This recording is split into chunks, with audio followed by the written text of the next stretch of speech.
An exciting change has taken place with marketing options within Genesis Now.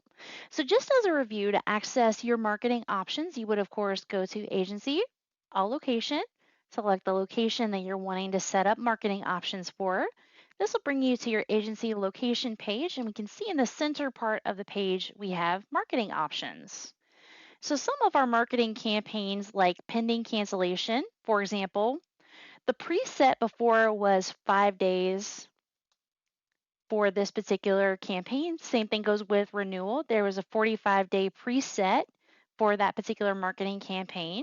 The change here is that you can now edit the criteria on your number of days. So the minimum amount of days would be 10, and you can go as high as 60 here for your number of days for your date range intervals for your marketing campaigns. So we hope this is going to be helpful for your agency for going forward. If you have any questions, please let us know.